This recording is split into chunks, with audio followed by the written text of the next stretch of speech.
ನಮಸ್ಕಾರ ಸ್ನೇಹಿತರೆ, ಎಲ್ಲರಿಗೂ ಸ್ಟಡಿ ಕನ್ನಡ ಯೂಟ್ಯೂಬ್ ಚಾನಲ್ಗೆ ಸ್ವಾಗತ. ಸ್ನೇಹಿತರೆ, ಇವತ್ತಿನ ಒಂದು ವಿಡಿಯೋದಲ್ಲಿ ಮೇ 31ರ ಒಂದು ಕರೆಂಟ್ ಅಫೇರ್ಸನ್ನು ಸ್ಟಾರ್ಟ್ ಮಾಡೋಕ್ಕಿಂತ ಮುಂಚಿತವಾಗಿ ಯಾರೆಲ್ಲ ನಮ್ಮ ಚಾನಲ್ಗೆ ಸಬ್ಸ್ಕ್ರೈಬ್ ಇಲ್ಲ, ಚಾನಲನ್ನು ಸಬ್ಸ್ಕ್ರೈಬ್ ಮಾಡಿ, ಶೇರ್ ಮಾಡಿ, ಲೈಕ್ ಮಾಡಿ ಮತ್ತು ಬೆಲ್ ಐಕನ್ನ ಕ್ಲಿಕ್ ಮಾಡಿ. ಬಿಕಾಸ್ ನಾವು ವಿಡಿಯೋ ಅಪ್ಲೋಡ್ ಮಾಡಿದಾಗ ನಿಮಗೆ ಬೇಗನೆ ನೋಟಿಫಿಕೇಷನ್ ಬರುತ್ತೆ.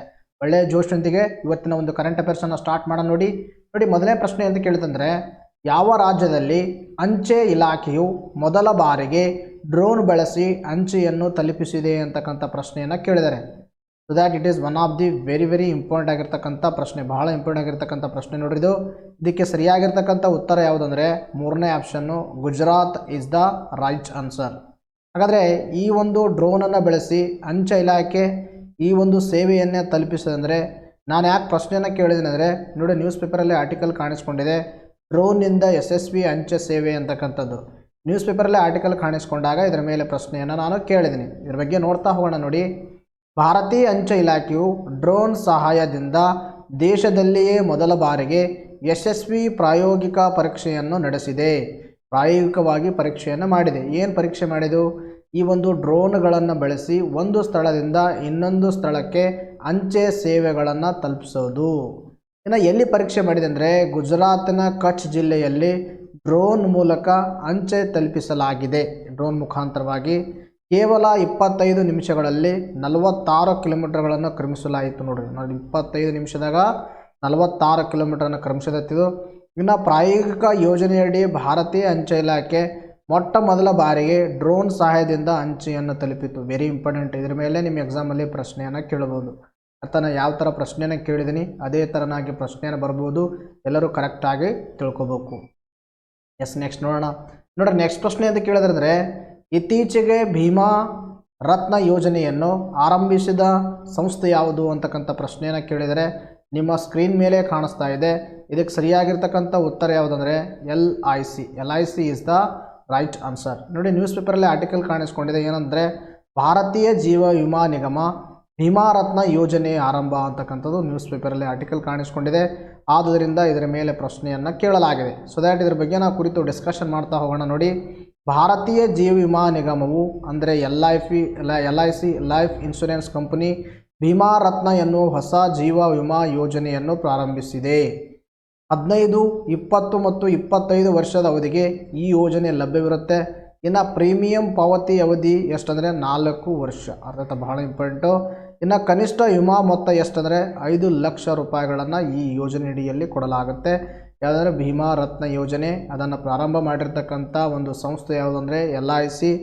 ಈ ಒಂದು ಯೋಜನೆ ಅವಧಿ ಎಷ್ಟಂದರೆ 15 ವರ್ಷ, 20 ವರ್ಷ ಮತ್ತು 25 ವರ್ಷದಾಗಿರುತ್ತೆ.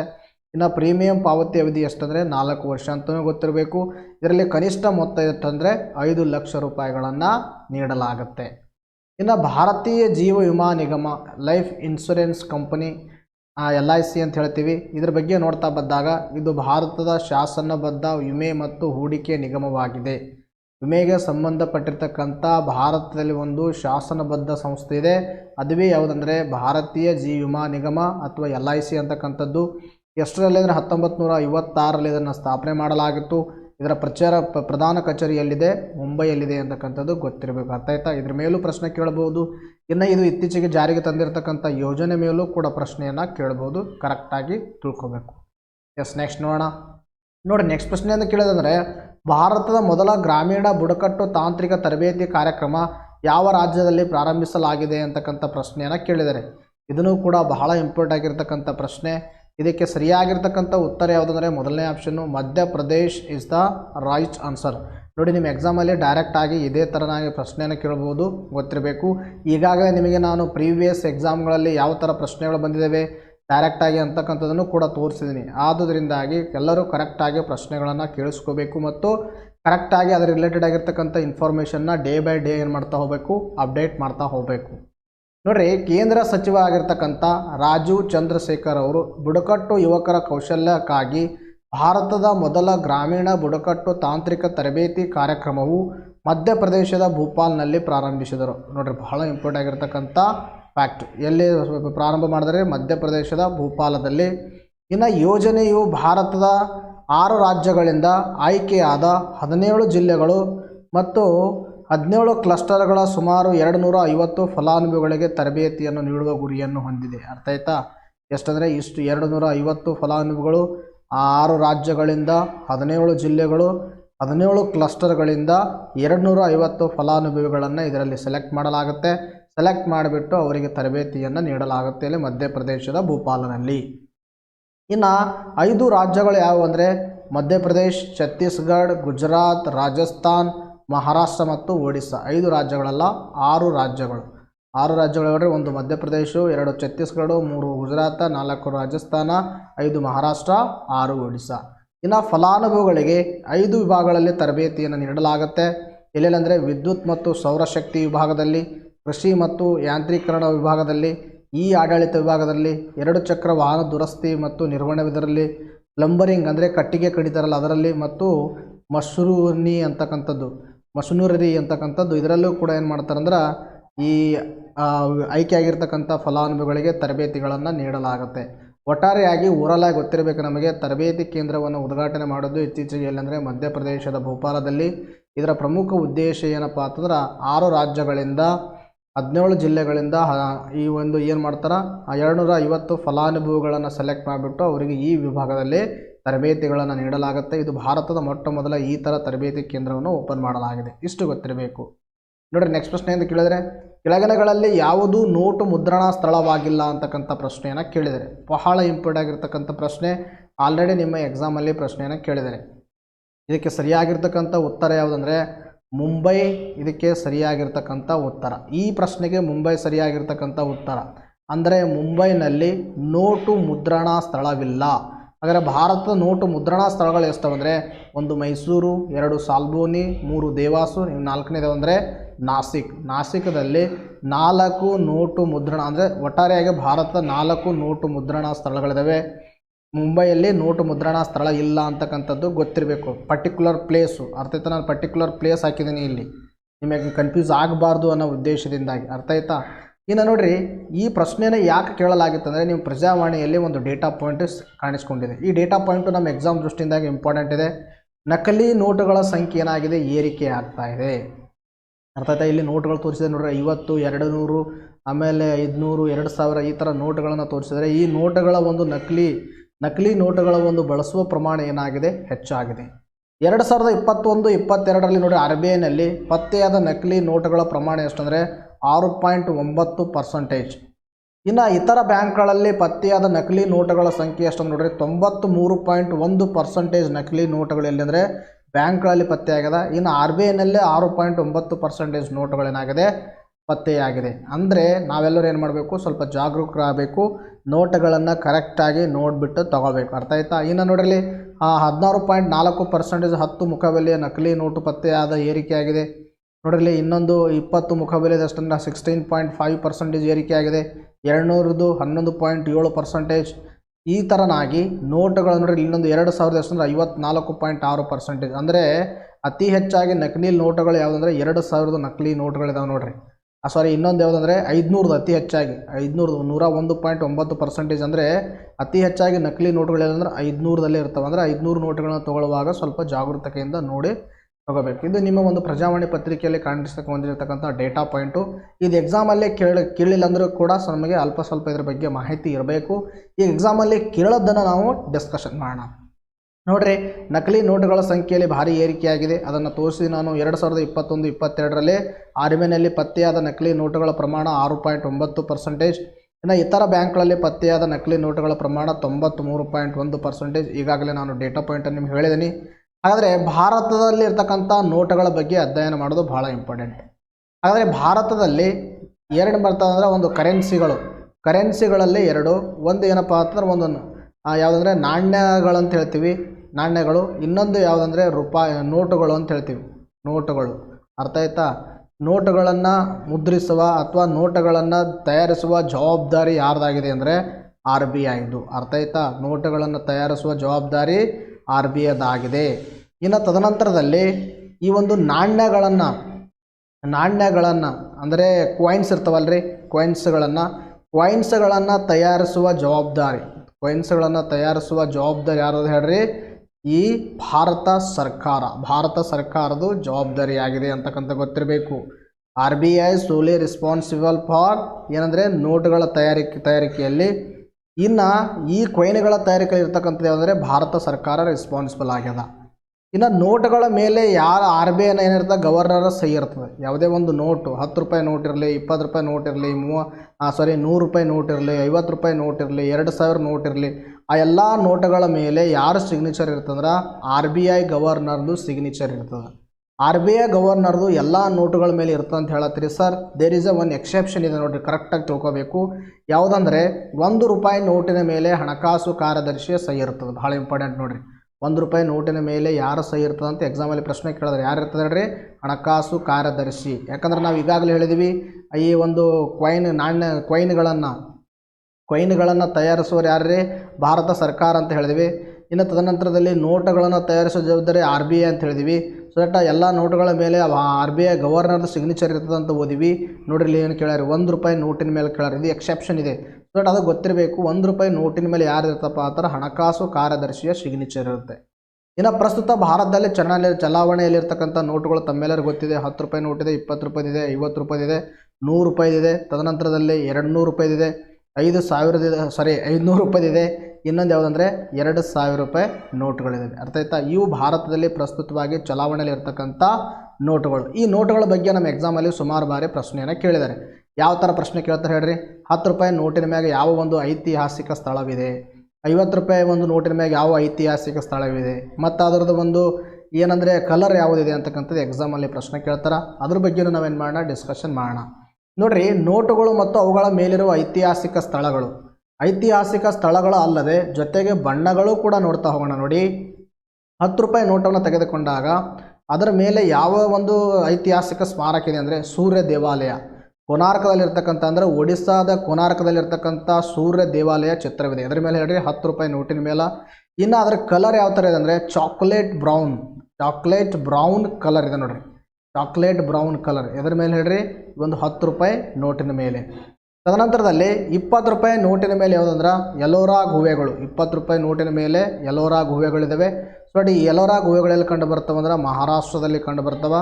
ಇನ್ನು 20 ರೂಪಾಯಿ ಒಂದು ನೋಟದ ಒಂದು ಕಲರ್ ಏನಾಗಿದೆ ಅಂದರೆ ಗ್ರೀನಿಶ್ ಯೆಲ್ಲೋ ಕಲರ್ವಾಗಿದೆ. ಅರ್ಥ ಆಯ್ತಾ? Mixture of yellow with green. ಇನ್ನು 50 ರೂಪಾಯಿ ನೋಟ್ ನೋಡಿದಾಗ 50 ರೂಪಾಯಿ ನೋಟಿನ ಮೇಲೆ ಯಾವ ಐತಿಹಾಸಿಕ ಸ್ಮಾರಕ ಇದೆ ಅಂದರೆ ಹಂಪಿಯ ಕಲ್ಲಿನ ರಥ. Very important. ಈ ಚಿತ್ರ ಇದೆ. ಇನ್ನು ಇದರ ಕಲರ್ ಯಾವುದಂದರೆ ಫ್ಲೋರೋಸೆಂಟ್ ಬ್ಲೂ ಕಲರ್ ಇದೆ ನೋಡಿರಿ. ಫ್ಲೋರೋಸೆಂಟ್ ಬ್ಲೂ ಕಲರ್ ಅಂತ ಹೇಳ್ತೀವಿ. ಇನ್ನು 100 ರೂಪಾಯಿ ನೋಟಿನ ಮೇಲೆ ರಾಣಿ ಕಿ ವಾವಾ ಅಂತಕ್ಕಂಥ ಒಂದು ಸ್ಮಾರಕ ಇದೆ. ಇದೆಲ್ಲಿ ಕಂಡು ಬರುತ್ತೆ? ರಾಜಸ್ಥಾನದಲ್ಲಿ ಕಂಡು ಬರುತ್ತೆ. ಇನ್ನು ಇದರ ಕಲರ್ ಯಾವುದಾದ್ರೆ ಲ್ಯಾವೆಂಡರ್ ಕಲರ್ ಇದೆ ನೋಡಿರಿ. ಭಾಳ ಇಂಪಾರ್ಟೆಂಟು. ಇನ್ನು 200 ರೂಪಾಯಿ ನೋಟಿನ ಮೇಲೆ ಸಾಂಚಿ ಸ್ತೂಪವಿದೆ. ಇದರ ಕಲರು ಬ್ರೈಟ್ ಯೆಲ್ಲೋ. 500 ರೂಪಾಯಿ ನೋಟಿನ ಮೇಲೆ ಕೆಂಪು ಕೋಟೆ. ಆ ಒಂದು 500 ರೂಪಾಯಿ ನೋಟಿನ ಕಲರ್ ಯಾವುದಂದ್ರೆ ಸ್ಟೋನಿ ಗ್ರೇ ಅಂತಕ್ಕಂಥದ್ದು. ಇನ್ನು 2000 ನೋಟಿನ ಮೇಲೆ ಮಂಗಳಯಾನ ಇತ್ತಿರ್ತಕ್ಕಂಥ ಈ 2000 ನೋಟಿನ ಕಲರ್ ಯಾವುದಂದರೆ ಮೆಜೆಂಟಾ ಕಲರ್. ಇವೆಲ್ಲ ಬಹಳ ಇಂಪಾರ್ಟೆಂಟ್ ಆಗಿರ್ತಕ್ಕಂಥ ಫ್ಯಾಕ್ಟ್ಸ್ಗಳು. ತಮ್ಮ ಎಕ್ಸಾಮಲ್ಲಿ ಸುಮಾರು ಬಾರಿ ಕೇಳಿದ್ದಾರೆ. FD ಕೇಳಿದ್ದಾರೆ, SD ಕೇಳಿದ್ದಾರೆ, PC ಕೇಳಿದ್ದಾರೆ, PSIದಲ್ಲಿ ಕೇಳಿದ್ದಾರೆ. ಸೊ ದ್ಯಾಟ್ ಈ ಒಂದು ಇನ್ಫಾರ್ಮೇಷನನ್ನು ನಿಮ್ಮ ನ್ಯೂಸ್ ಪೇಪರಲ್ಲಿ ನೋಟ್ಗಳ ಬಗ್ಗೆ ಕಾಣಿಸ್ಕೊಂಡಾಗ ನಾನೇನು ಮಾಡಿದ್ದೀನಿ? ಡಿಸ್ಕಷನ್ ಮಾಡ್ತಾ ಇದ್ದೀನಿ. ಅರ್ಥ ಆಯ್ತಾ? ಅಂದರೆ it is a very relevant to that topics. ಇನ್ನು ಭಾರತದಲ್ಲಿ ನೋಟು ಮುದ್ರಿಸುವ ಸ್ಥಳಗಳು ಎಷ್ಟಿದಾವೆ ಅಂದರೆ 4 ಇದ್ದಾವೆ. ಒಂದು ಮೈಸೂರು, 2 ಸಾಲ್ಬೋನಿ, ಇನ್ನೊಂದು ದೇವಾಸ, ಇನ್ನೊಂದು ಯಾವುದಂದರೆ ನಾಸಿಕ್. ಒಟ್ಟಾರೆಯಾಗಿ 4 ಸ್ಥಳಗಳಿದ್ದಾವೆ. ಇದು ಹೆಂಗೆ ನೆನಪಿಟ್ಕೊಳ್ಳೋದಂದರೆ MS ಧೋನಿ ನ್ಯೂ ಮೂವಿ ಅಂತ ನಾನು ಸುಮಾರು ಬಾರಿ ಹೇಳಿದ್ದೀನಿ. New movie. ಸೊ ದ್ಯಾಟ್ ಯಾರು ಹೊಸಬ್ರಿದ್ರೆ ಕರೆಕ್ಟಾಗಿ ನೋಟ್ ಡೌನ್ ಮಾಡ್ಕೋಬೇಕು. ಇಲ್ಲಿ M ಅಂದರೆ ಏನು ಇಂಡಿಕೇಟ್ ಮಾಡುತ್ತೆ? ಮೈಸೂರು ಇಂಡಿಕೇಟ್ ಮಾಡುತ್ತೆ. ಇನ್ನು S ಅಂದರೆ ಏನು ಇಂಡಿಕೇಟ್ ಮಾಡುತ್ತೆ? ಸಾಲ್ಬೋನಿ ಇಂಡಿಕೇಟ್ ಮಾಡುತ್ತೆ.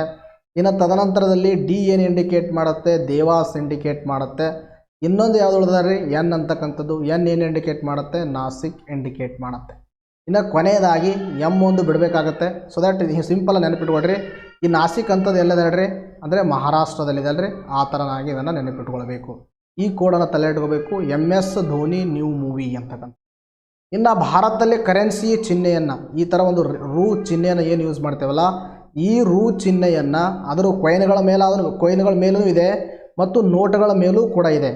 ಈ ಒಂದು ರೂ ಸಿಂಬಲನ್ನು ಕೊಟ್ಟವರು ಯಾರಂದರೆ ಉದಯ್ ಕುಮಾರ್ ಅವರು ನೋಡ್ರಿ. ಭಾಳ ಇಂಪಾರ್ಟೆಂಟು, ಆಲ್ರೆಡಿ ಎಕ್ಸಾಮಲ್ಲಿ ಪ್ರಶ್ನೆಯನ್ನು ಕೇಳಿದ್ದಾರೆ. ಈ ಸಿಂಬಲನ್ನು ಇವರು ವಿನ್ಯಾಸಗೊಳಿಸಿದವರು ಅಂತ ಪ್ರಶ್ನೆ ಕೇಳ್ಬೋದು. ವಿನ್ಯಾಸಗೊಳಿಸಿದ್ದಾರೆ ಅಂದರೆ ಯಾರು? ಉದಯ್ ಕುಮಾರ್. ಇನ್ನು ಭಾರತ ಸರ್ಕಾರ ಕರೆನ್ಸಿ ಚಿಹ್ನೆಯನ್ನು ಜುಲೈ 15, 2010 ಅಂಗೀಕರಿಸಿತು. ಇದನ್ನು ಕೂಡ ಎಕ್ಸಾಮಲ್ಲಿ ಪ್ರಶ್ನೆ ಕೇಳಿದರೆ ಭಾರತ ಸರ್ಕಾರ ಯಾವಾಗ? ಜುಲೈ 15, 2010. ಬಟ್ ಈ ವಿನ್ಯಾಸಗೊಳಿಸೋರು ಯಾರು? ಉದಯ್ ಕುಮಾರ್. ಬಹಳ ಇಂಪಾರ್ಟೆಂಟ್ ಆಗಿರ್ತಕ್ಕಂಥ ಫ್ಯಾಕ್ಟ್ಸ್. ದಟ್ ಇದೇ ಥರನಾಗಿ ನಾವು ನಿಮ್ಮ ಸೇವೆಯಲ್ಲಿ ಕಳೆದ ಒಂದು 11 ತಿಂಗಳಿಂದ ನಾವೇನಾಗಿದ್ದೀವಿ? ನಿರತರಾಗಿದ್ದೀವಿ. ನೋಡಿ, ಯಾರು ಹೊಸಬರಾಗಿದ್ದೀರಿ ಸೊ ದ್ಯಾಟ್ ಈ ನಂಬರಿಗೆ ಕಾಂಟ್ಯಾಕ್ಟ್ ಮಾಡಿಬಿಟ್ಟು ನೀವು ನೋಟ್ಸನ್ನು ಪಡೆದುಕೊಳ್ಬೋದು. ದಟ್ ಇಲ್ಲಿ ಕೊಟ್ಟಿದ್ದೀವಿ ನೋಡಿ, 9535713500 ಈ ನಂಬರಿಗೆ. ಸೊ ದ್ಯಾಟ್ ಆ ಒಂದು ನೀವು ನೋಟ್ಸ್ ತೊಗೋಬೇಕಂದ್ರೆ ಸ್ವಲ್ಪ ಪ್ರೈಸ್ ಇದೆ. ಅದಕ್ಕೆ 15 ದಿವಸಕ್ಕೆ ನಿಮ್ಗೆ 20 ರೂಪಾಯಿ ಆಗುತ್ತೆ, ಒಂದು ಮಂತಿಗೆ 40 ಆಗುತ್ತೆ. ನೀವು ಜಾನಿಂದ ಮೇವರೆ ತೊಗೊಂಡ್ರೆ 180 ಆಗುತ್ತೆ, ಡಿಸೆಂಬರಿಂದ ಮೇ ತೊಗೊಂಡ್ರೆ 220 ಆಗುತ್ತೆ.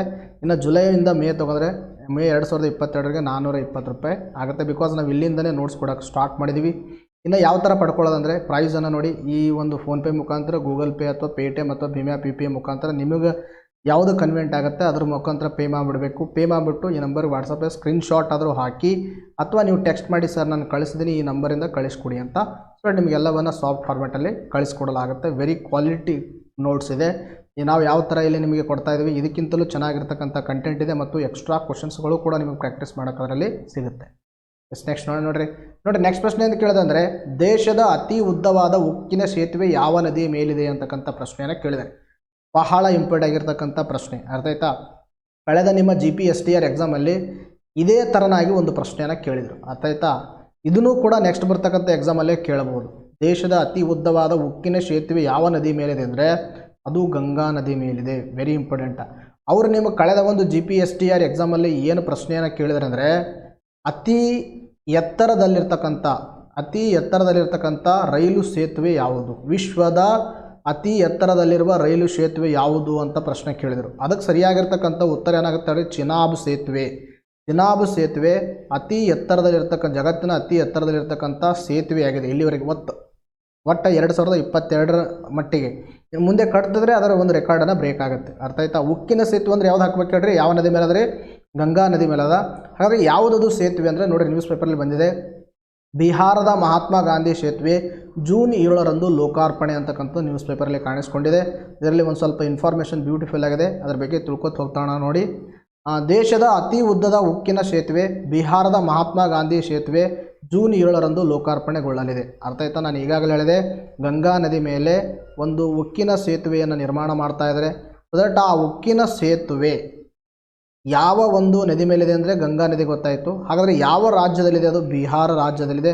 ಆದರೆ ಆ ಸೇತುವೆ ಹೆಸರು ಹೇಳ್ರಿ, ಮಹಾತ್ಮ ಗಾಂಧಿ ಸೇತುವೆ. ಭಾಳ ಇಂಪಾರ್ಟೆಂಟ್. ಮಹಾತ್ಮ ಗಾಂಧಿ ಸೇತುವೆ ಯಾವ ರಾಜ್ಯದಲ್ಲಿ ಕಂಡುಬರುತ್ತೆ ಅಂದರೆ ಬಿಹಾರದಲ್ಲಿ ಕಂಡುಬರುತ್ತೆ. ಯಾವ ನದಿ ಮೇಲೆ ಕಂಡುಬರುತ್ತೆ? ಗಂಗಾ ನದಿ ಮೇಲೆ ಕಂಡುಬರುತ್ತೆ.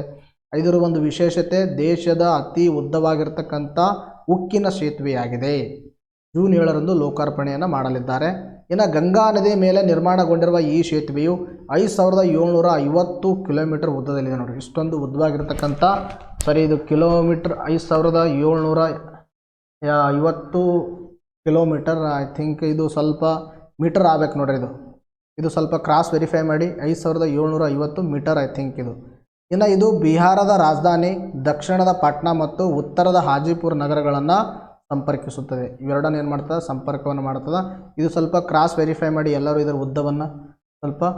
ನೆಕ್ಸ್ಟ್ ನೋಡ್ತಾ ಹೋಗೋಣ. ಅದೇ ಥರನಾಗಿ ಈ ಸೇತುವೆಯನ್ನು 1982 ಉದ್ಘಾಟಿಸಲಾಯಿತು. ಇದು ಮೊದಲೇ ಉದ್ಘಾಟನೆಯನ್ನು ಮಾಡಿದರು 1982. ಬಟ್ ಇದು ಏನು ಮಾಡ್ತಾಯಿದ್ದಾರೆ? ಮತ್ತೆ ರೀಕನ್ಸ್ಟ್ರಕ್ಟ್ ಮಾಡ್ತಾಯಿದ್ದಾರೆ. ಹಾಗಾದರೆ 1982 ಇದನ್ನು ಯಾರು ಉದ್ಘಾಟನೆ ಮಾಡಿದ್ರೆ? ಆಗಿನ ಪ್ರಧಾನಮಂತ್ರಿ ಆಗಿರ್ತಕ್ಕಂಥ ಇಂದಿರಾ ಗಾಂಧಿ ಅವರು ಉದ್ಘಾಟನೆ ಮಾಡಿದರು.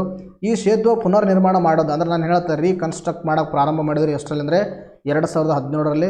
2022 ಪೂರ್ಣಗೊಂಡಿದೆ. ಜೂನ್ 7 ಲೋಕಾರ್ಪಣೆ ಮಾಡಲಾಗ್ತದೆ. ಈ ಒಂದು ಪುನರ್ ನಿರ್ಮಾಣ ಮಾಡಿರ್ತಕ್ಕಂಥ ಈ ಸೇತುವೆ, ಇದರ ಬಗ್ಗೆ ವಿಶೇಷತೆಗಳು ತಮ್ಮ ತಲೆಯಲ್ಲಿ ಇರಬೇಕು, ಅರ್ಥ ಆಯ್ತಾ? ಇನ್ನು ಕೆಲವೊಂದು ಫ್ಯಾಕ್ಟ್ಸ್ಗಳು ಗೊತ್ತಿರಬೇಕು. ಭಾರತದಲ್ಲಿ ಅತಿ ಉದ್ದವಾದ ರೈಲು ಸೇತುವೆ ಅಂತ ನಿಮ್ಮ ಎಕ್ಸಾಮಲ್ಲಿ ಏನಾದರೂ ಕೇಳಿದರೆ ಧೋಲಾ ಸಾದಿಯಾ ಸೇತುವೆ. ಇದಕ್ಕೆ ಇನ್ನೊಂದು ಹೆಸರು ಭೂಪೇನ್ ಹಜಾರಿಕಾ ಸೇತುವೆ ಅಂತಲೂ ಕೂಡ ಕರಿತೀವಿ.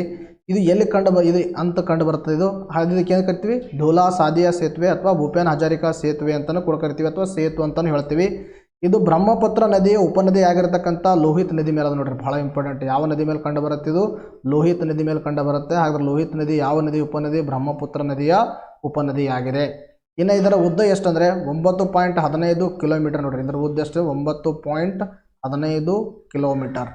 ಇನ್ನು ವಿಶ್ವದ ಎತ್ತರದ ರೈಲು ಸೇತುವೆ ಅಂತ ನಿಮ್ಮ ಎಕ್ಸಾಮಲ್ಲಿ ಏನಾದರೂ ಪ್ರಶ್ನೆ ಕೇಳಿದರೆ, ವಿಶ್ವದ ಎತ್ತರದ ರೈಲು ಸೇತುವೆ ಚಿನಾಬ್ ರೈಲು ಸೇತುವೆ. ಬಹಳ ಇಂಪಾರ್ಟೆಂಟ್. ಎಲ್ಲಿದೆ? ಜಮ್ಮು ಕಾಶ್ಮೀರದಲ್ಲಿದೆ. ಅರ್ಥ ಆಯ್ತಾ? ಚಿನಾಬ್ ರೈಲು ಸೇತುವೆ ವಿಶ್ವದ ಅತಿ ಎತ್ತರದ ರೈಲು ಸೇತುವೆ. ಬಟ್ ಮಣಿಪುರದಲ್ಲೂ ಏನು ಮಾಡ್ತಾ ಇದ್ದಾರೆ? ಕನ್ಸ್ಟ್ರಕ್ಟನ್ನು ಮಾಡ್ತಾ ಇದ್ದಾರೆ.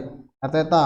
ಮಣಿಪುರದಲ್ಲಿ ಏನಾದರೂ ಕಂಪ್ಲೀಟ್ ಆದರೆ ಇದಕ್ಕೂ ಮೀರಿಸಲಿದೆ. ಬಟ್ ಇಲ್ಲಿವರೆಗೆ ಕಂಪ್ಲೀಟ್ ಆಗಿರ್ತಕ್ಕಂಥದ್ದು ನೋಡಿದಾಗ ವಿಶ್ವದ ಅತಿ ಎತ್ತರದ ರೈಲು ಸೇತುವೆ ಯಾವುದಂದರೆ ಚಿನಾಬ್ ರೈಲು ಸೇತುವೆ.